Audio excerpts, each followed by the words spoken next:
Hello, today we're going to be talking about Mr. Beast, the biggest YouTuber on earth right now. I've been watching him for some time and I realized that he's exceptional. In fact, he pioneered these very aspects of showbiz that gives out gifts to people. In fact, he started giving out gifts or money to the homeless, and that's how people started to recognize him and follow him. But since then, he has grown to become this big YouTube celebrity and the biggest YouTuber on earth through this very messy, compassionate way of entertaining people. Not just because he inspires people to follow him, and or that he also does a whole lot of things that makes people really see themselves in him. But also, he's a man who thinks about the common person. Like he once said that he would rather give out all his money to poor people, to others. So I see him as a very intriguing person.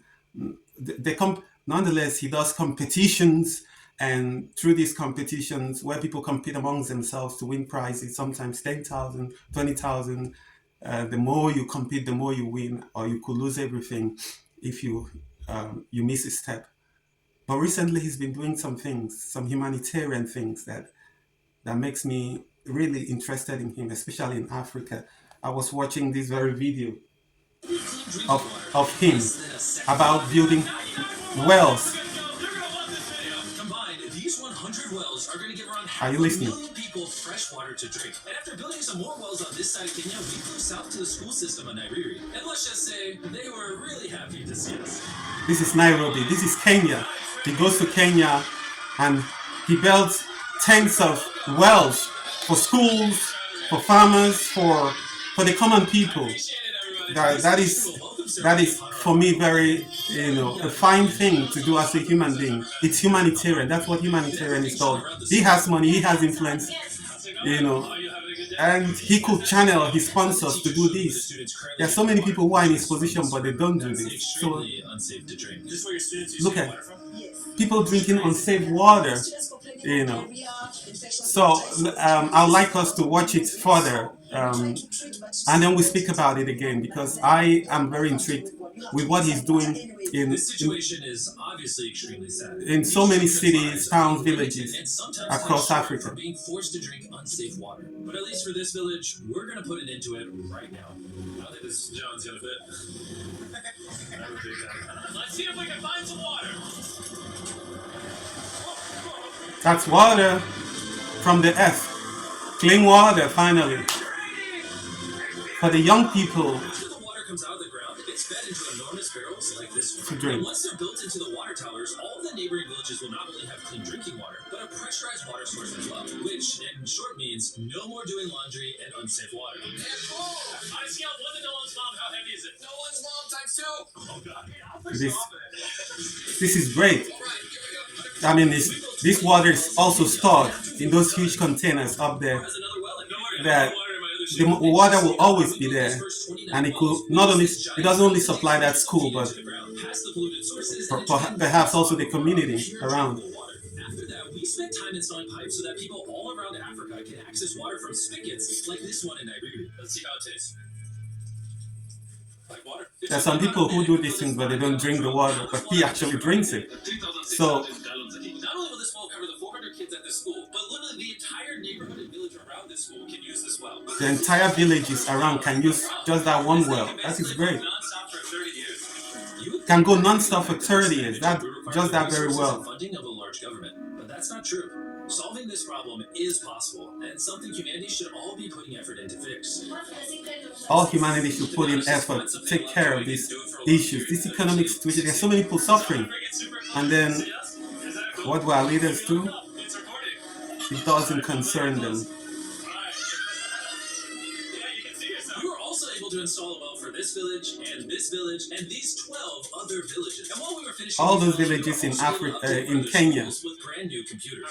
he did not just do the wells, but also renovated an entire school. Installed shelves and filled them with new books, donated a soccer ball for every student.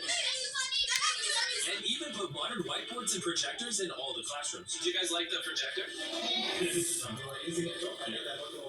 But today, everything is clean. We truly appreciate it. No problem. That's the least we can do. But then when we flew out to the side of the 45th well, we realized this community had it even harder. Every time they need to get water, they need to take a treacherous mile-long hike through the jungle. And This that is mile-long this hike is the also happens to interesting be part. on a giant mountain. We wake up early around 4 o'clock so that I can fetch water for these people. You see how long these children work early in the morning just to fetch water, to bath, to clean up, to wash their clothes. Student would carry something like this? Oh God, 200 students did this every day. How hard could it be? It could be very hard. All of that just to get to the spigot. Yeah. That's water is still unsafe to drink. That's why you're Unsafe water. People work miles just to fetch unsafe water. Children. These children to be carrying up this mountain. The ladies can carry 2 of those. Oh, I totally can as well then. And as soon as these jugs were filled, it was time to head all the way back up. Hurry up, let's go. He's not even sweating or anything. I got it. And now, instead of spending hours a day for unsafe water, their new well is only 10 feet away from the school. So, they just filled up here. This is incredible what this man is doing. This young man is doing. But we ran into a little problem. This village is divided in half. I'm intrigued by his humanitarian activities. He has transcended entertainment. This is impacting the lives of people, ordinary people across the world. How dangerous this bridge is, it's their only option. Yeah, this is the aspect that really intrigues me. He did not just build the well, but also had to build that very bridge. You'll see it later on. So while we started work on a new bridge that would let them reach their well, we then traveled over 2,000 miles from Kenya to the country of Zimbabwe. Yeah, he's now into Zimbabwe. And we still have a lot more wells to do. You kind of smell. I know it's weird. Mr. Beast. If you let me finish, I can put my arms down. Now in Zimbabwe. Yes.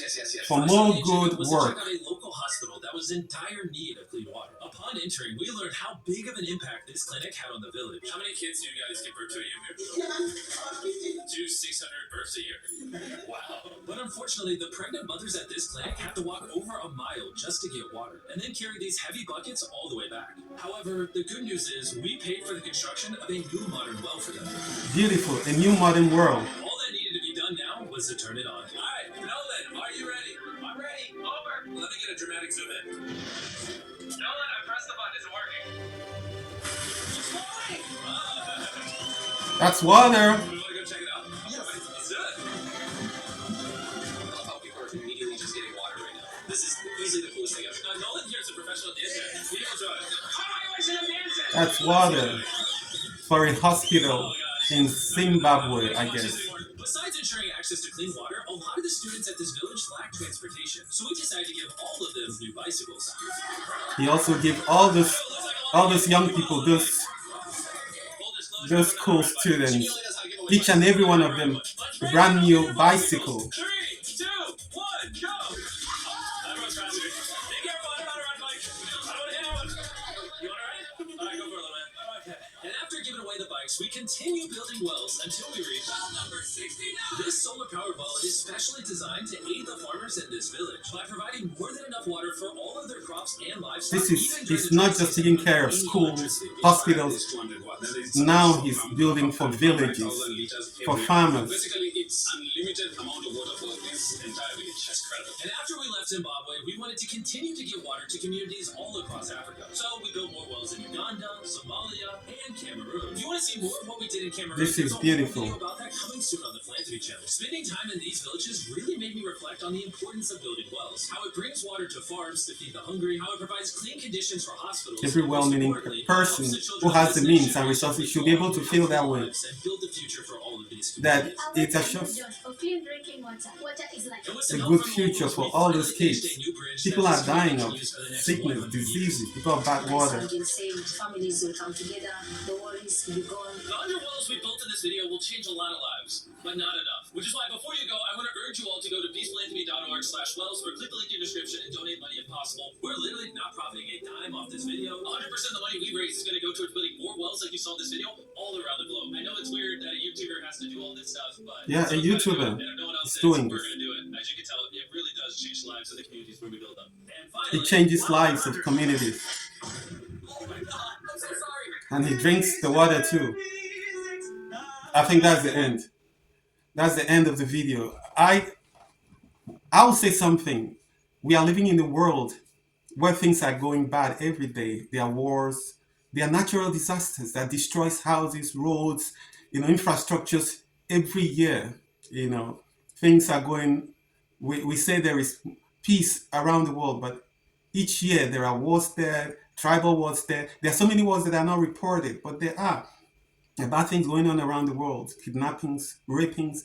Uh, there are a lot of bad things going on all over the world, but to see someone like him who is just a YouTuber, I know he's the biggest YouTuber in the world and he makes so much money out of it. He can as well use that money for to build a business or do something else, but he's using his money, his resources to build wells, well-meaning things for people in Africa. I'm sure with time he's going to go to South America and probably Asia. But this is a very good start, and this is I see it as great what he's doing. I cannot say more. He is a very interesting person. I've been watching him, his entertainment shows, his competition shows for some time, and the prizes he gives out. But this to me, surmounts all of them. He is the number one with this, and I hope those other people who have the resources can follow suit and do exactly that, so that we might alleviate poverty. We may not be able to end it, but we could alleviate poverty, stress, pain, sorrows, death, suffering from a whole lot of people around the world, especially in Africa, who cannot afford 3 square meals a day, good clean water, they don't have jobs, some are not educated, a whole lot of things. So each and every one of us could contribute, but the more you have, the more you are required to do. Nature requires you to do these things for the betterment of humanity. I thank you all for this video. Stay tuned. Bye.